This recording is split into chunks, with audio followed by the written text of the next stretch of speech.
ஓம் ஸ்ரீ குருபியோ நமக. ஓம் ஸ்ரீ மகா பெரியவா சரணம். ஆகஸ்ட் 10 சனிக்கிழமை நாளைய தினம் ஆடி மாதத்தில் வரக்கூடிய சஷ்டி விரதம், வளர்பிறை சஷ்டி விரதம்.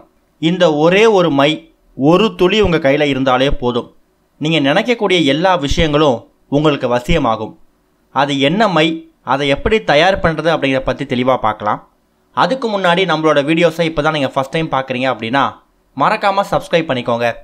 இது மாதிரி அப்டேட் தெரிஞ்சுக்கிறதுக்கு பக்கத்தில் இருக்கக்கூடிய நோட்டிஃபிகேஷன் பெல்லையும் கிளிக் பண்ணிக்கோங்க. இப்போ மை பற்றியான முழுமையான தகவலை இந்த பதிவில் பார்க்க போகிறோம். ஒவ்வொரு மாதமும் வரக்கூடிய சஷ்டி திதியில் விரதம் இருந்து முருகனை வழிபாடு செஞ்சால் கேட்ட வரம் கேட்டபடியே கிடைக்கும் அப்படிங்கிறது நம்பிக்கை. குறிப்பாக குழந்தை வரம் வேண்டி சஷ்டி விரதம் இருந்தால் கூடிய சீக்கிரம் மகப்பேறு உண்டாகும் அப்படிங்கிறது பக்தர்கள்கிட்ட ஒரு தீவிரமான நம்பிக்கையாக இருந்து வந்துட்டுருக்கு. அந்த வகையில் நாளைய தினம் ஆடி மாதத்தில் வரக்கூடிய சஷ்டி திதியில் நீங்கள் இந்த மாதிரி விரதம் கடைபிடிச்சிங்கன்னா உங்களோட கஷ்டங்கள் யாவும் நீங்கும், எல்லா நன்மைகளும் நடக்கும். அதை பற்றின ஒரு முழுமையான தகவலை இப்போ தெரிஞ்சுக்கலாம். ஆடி மாதத்தில் வரக்கூடிய சஷ்டி திதி முருகப்பெருமானுக்கு உகந்தது இந்த சஷ்டி. இந்த சஷ்டி திதி அப்படிங்கிறது பௌர்ணமி அப்புறம் அமாவாசைக்கு பிறகு வரக்கூடியது. ஒரு சஷ்டியிலும் முருகப்பெருமான் நினச்சி முழு நேர விரதம் இருக்கிறவங்களுக்கு எல்லா நலன்களும் கிடைக்கும். சஷ்டி அப்படின்னா 6 அப்படிங்கிறது அர்த்தம். முருகப்பெருமானுக்கு 6 முகங்கள் உண்டு. அவருடைய சரவணபவ மந்திரத்துக்கு 6 அட்சரங்கள் இருக்குது. அறுபடை வீடுகள், 6 கார்த்திகை பெண்கள்னு சொல்லி சஷ்டிக்கும் முருகனுக்கும் நிறைய தொடர்பு இருக்குது. முருகனுக்கும் இந்த 6 அப்படின்னு சொல்லக்கூடிய எண்ணுக்கும் நிறைய தொடர்பு இருக்குது. இந்த சஷ்டி விரதம் அப்படிங்கிறது அமாவாசைக்கு பிறகு வரக்கூடியத வளர்பிறை சஷ்டின்னு சொல்லுவாங்க.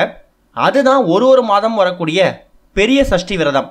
குழந்தை பாக்கியம் இல்லாதவங்களும் திருமணவரன் அமையாதவங்களும் வளர்பிறை சஷ்டி திதியில் தான் முருகப்பெருமானுக்கு விரதம் வழிபாடு செய்வாங்க.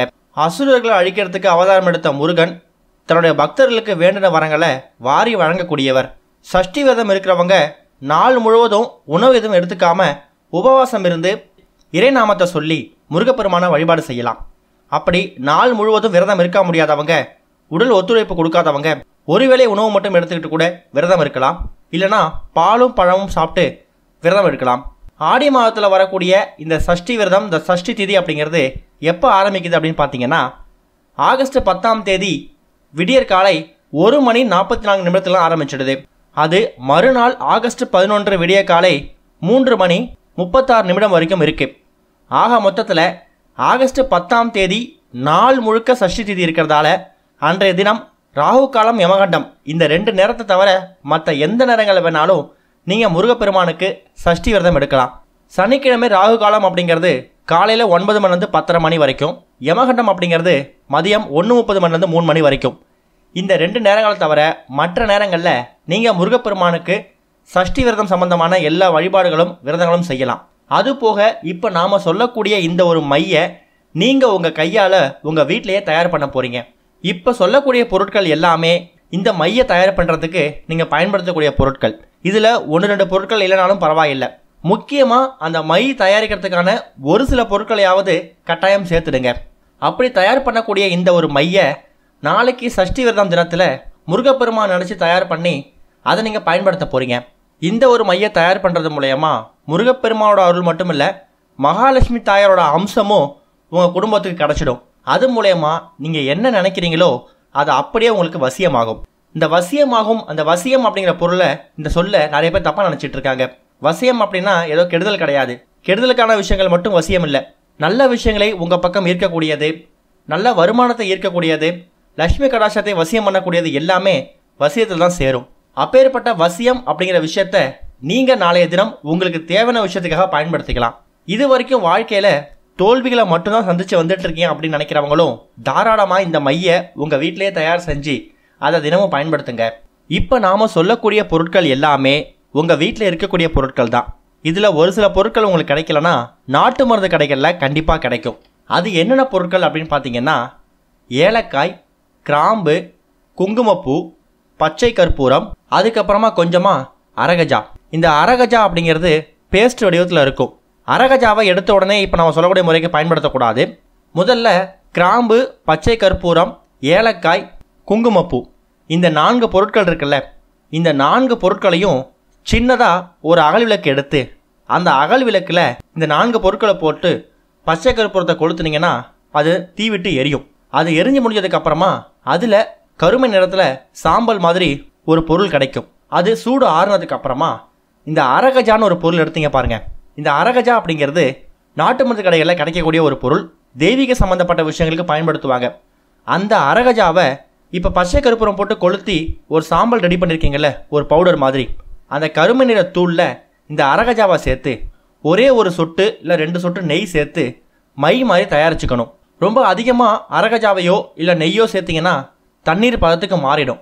அப்படி இல்லாமல் நல்லா மை பதத்துக்கு இருக்கணும். ரொம்ப கெட்டியாகவும் இல்லாமல் ரொம்ப திரவமாகவும் இல்லாமல் ஓரளவுக்கு மை பதத்தில் இருக்கணும். இதுதான் இப்போ நீங்கள் தயார் பண்ணியிருக்கக்கூடிய மை. ஏலக்காய், பச்சை கற்பூரம், கிராம்பு, குங்குமப்பூ இந்த 4 பொருட்களை ஒன்றா சேர்த்து அதில் வரக்கூடிய சாம்பலில் அரகஜாவையும் நெய்யும் சேர்த்து மை தயார் பண்ணியிருக்கீங்க.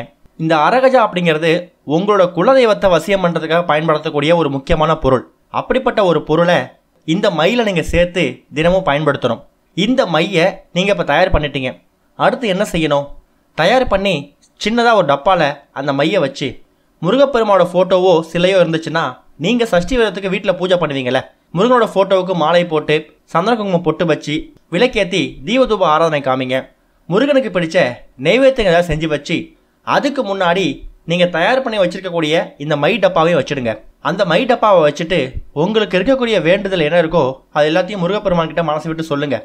இது வரைக்கும் வாழ்க்கையில் நிறைவேறாத ஆசைகள், கோரிக்கைகள் ஏதாவது இருக்கும், அது எல்லாத்தையும் மனசு விட்டு முருகப்பெருமான்கிட்ட சொல்லுங்கள்.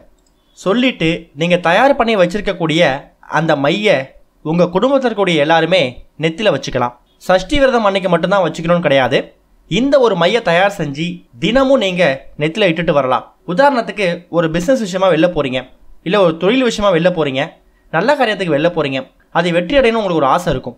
அந்த மாதிரி நேரங்களில் நீங்கள் தயார் பண்ணி வச்சுருக்கக்கூடிய இந்த மையை நெத்தியில் இட்டுட்டு முருகப்பெருமானையும் உங்கள் குலதெய்வத்தையும் இஷ்ட தெய்வத்தையும் மனசார வேண்டிக்கிட்டு அதுக்கப்புறம் வெளியில் போங்க.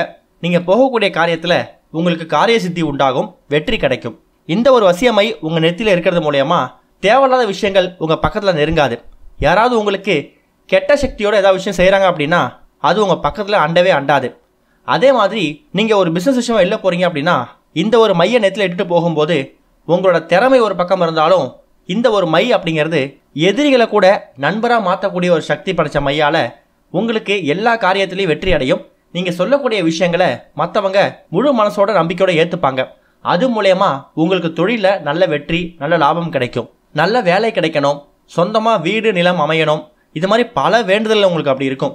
அப்படிப்பட்ட வேண்டுதல்கள், நிறைவேறாத ஆசைகள், கோரிக்கைகள் இது எல்லாமே உடனே நடக்கணும் அப்படின்னா இந்த ஒரு மையை சஷ்டி விரதத்தன்னைக்கு தயார் செஞ்சு அதுவும் முருகரோட பாதத்தில் வச்சு எடுத்து அதுக்கப்புறம் நெத்தியில் வச்சுட்டு வாங்க.